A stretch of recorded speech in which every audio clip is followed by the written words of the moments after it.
Welcome back to this week's edition of The War Cry with Miranda and Rory. On this week's episode, we'll be discussing what's going on during the week of October 22nd, as well as some other things you also want to know about. Here's this week's schedule. Basketball tryouts are today for boys and girls. You have all your paperwork turned in, go to the gym after school. Tuesday the 23rd is Bus Driver Appreciation Breakfast in the Tribe Room from 9 a.m. to 10 a.m. Softball's on Thursday with its final state game at 2 p.m. Middle school football has its championship game at 5:30 p.m. So go out and support that. If you're not an NHS member, your induction ceremony is Thursday as well. It starts at 6 p.m. If you don't have your dues, you won't be able to attend. Football on Friday night will be a home game against Lamar County, so come out and support your Braves. Now over to our reporter Elena McQuain with Haley Bennett and Laura Glover and Selena Creed with Miss Mitchell. I'm Elena McQuain and I'm here with Haley Bennett and Laura Glover, two of our senior softball players.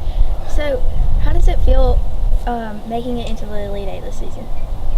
It definitely feels good. We didn't have a chance to make it last year, so we just gotta keep doing what we're doing. How much time do y'all spend on softball each week? We practice every day, weekend, so we put in a lot of time and effort. Has practice gotten harder or easier since you made it into the Elite Eight? Really the same. We just gotta keep doing what we've been doing since the beginning. Like, we've been playing good all year, so we just gotta continue to do that. That's good. What do you expect from yourselves and the team as you move forward in the Elite Eight? To finish doing every little thing right and just compete. Just start competing like we usually do, like just putting in. Yeah, like we hustling. definitely can win it. We just gotta play like we've been. That's good. How do you both feel this being your last season of high school softball, making it into the Elite Eight?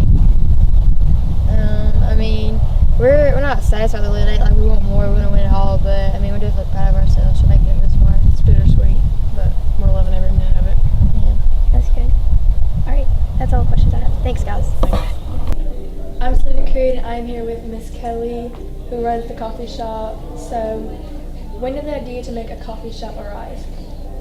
Well, I actually don't run the coffee shop, but Miss Hall, she's the teacher in here. She did this at another high school that she was at. She felt like it'd be a really good idea for our kids, so we started it about 3 weeks ago. And how do your students help you run the shop? We have students that make the coffee. We have different students that refill everything and do the stock, do inventory, hand out things to different customers. Either myself or Miss Hall usually, or Miss Carroll take the money. We don't let them do the money yet, but we're trying to teach them, about money and helping them, get them to help us count it and what things cost and all that. Where does the money from the shop go? The money for the shop is going to the kids to do things in the community. One of the activities they're going to do is go to the rec department that's in Troup County in LaGrange, and they're going to go swimming. It's $3 a day to go swimming. So that's one of the activities, going out to eat, just different things like that. Yeah. Are you surprised about how popular the shop is? I'm a little surprised. I'm surprised by the repeat customers during the day. That's what surprises me. There's some kids that drink 2 or 3 cups of coffee a day. So, yeah, that surprises me. Yeah. What all do you sell besides coffee? We sell hot coffee, hot chocolate, iced coffee. Wednesdays and Fridays, after announcements, we sell Frappuccino, caramel, and mocha. We sell Dr. Peppers, Coke, different sodas, some Gatorade. We sell snacks, honey buns, donuts, things like that. And on average, how much coffee do you sell a day? Oh my goodness, I'd be afraid to say. Coffee and hot chocolate iced coffee, probably around 100 plus. Add in Frappuccinos, 35 plus. It varies, but I would say 150 total plus a day.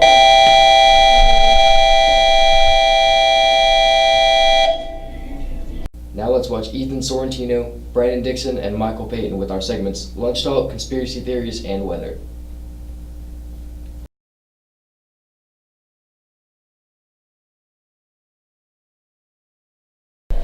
Hey guys, it's Ethan Sorrentino, back again with Lunch Talks, so let's get right into it.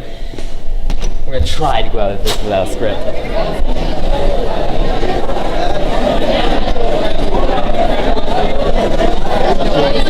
What's the craziest teacher y'all have had? Mr. Vogel. Jeffrey Tyler Napier. No, Miss Higgins. Miss Higgins.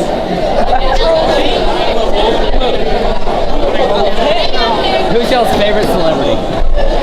Black youngster. Kobe. K. Michelle. Kobe. Little baby. Little baby.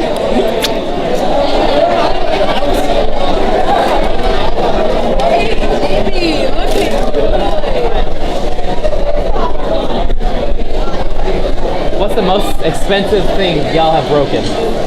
What? What's the most expensive thing y'all broken?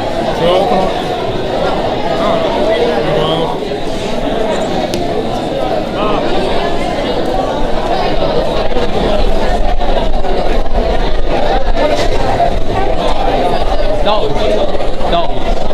If you could have anyone narrate your life, who would it be? You. That's a good man. That's a good man right there.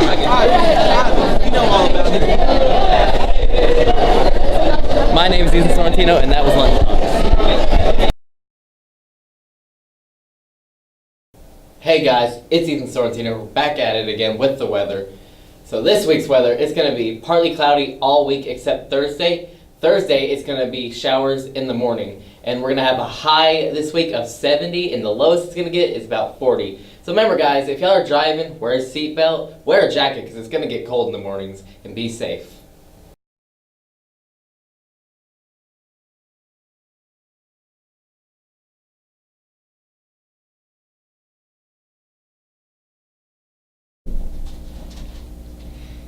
Welcome to another week of Conspiracy Theories with your host, me, Brandon, and me, Michael. And this week, Michael, what do you got to tell them about? The Food Network is a big scam made to make you fat and buy more of their food. You all see the delicious food they make on the Food Network, but the truth of it is, 90% of the people on there are idiots who don't even know what they're doing. They wouldn't even be able to make a peanut butter sandwich without someone showing them how. They only look like they know what they're doing every time they go on the airs because they practice before they start the taping so they don't embarrass themselves on national TV. If you don't believe me, listen to what they say. Do you really think it sounds like what a chef says when they're trying to teach someone how to make something? No, it's not. It's just regular TV, made to make money and make them richer. And what food they do make is always touched up by people behind the scenes to make it look pretty for TV and make it look worth eating, or sometimes they'll just throw it away and bring out something else that looks a lot better.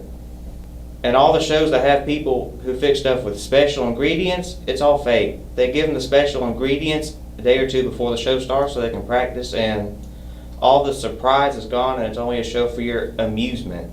But who likes those shows anyway? And all the restaurants that these chefs supposedly own, they're all owned by other people. They just use the chefs as a figurehead so they can get more money. But why would they go to all this effort in the first place for a Food Network of all things? To make you fat, that's why. So you buy more of their food.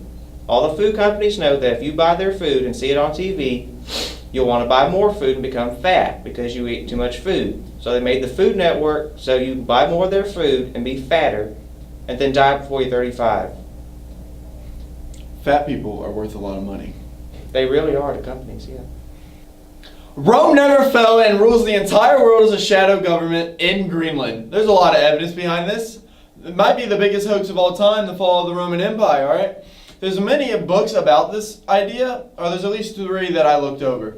And a lot of them point to the Prince's biggest, at the very beginning of the Prince, when he talks about the biggest political power move you can do for all your plebs to listen, is pretty much to fake the entire political establishment dying, and then use that as a power, and make them think that they're not ruled by who they actually are. Rome did this though, so that way they could compete with China and Persia for all of eternity until eventually conquering both of them without anyone knowing, not even the people who are there. The fall of Rome is without a doubt the biggest hoax ever pulled off in history. Faking the death of a political entity is a very common strategy, and a lot of it is really highlighted in a common book, The Prince by Machiavelli. Rome did this though to help, one, control its plebs, which were getting a little angry. Well, I mean, but that's just what plebs do. And also so they can continually compete with China and Persia until eventually conquering them. And now Rome rules the entire world and we don't even know it. During the fall of Rome in 476, the actual fall of the Western Empire, we see like all these provinces towards the northwestern regions, mainly Roman Britain, really started to rev it up economically and military. This was to help seal off the new capital in Greenland. And the entire time they were moving all Roman equites and all other really high patriarchs and such to Greenland to settle and become the new capital of the Roman Empire. They lied though and said they were going to Constantinople to everyone else, including all their enemies, which is why we celebrate Thanksgiving, because we eat turkey on Thanksgiving, and Constantinople's now in Istanbul, Turkey.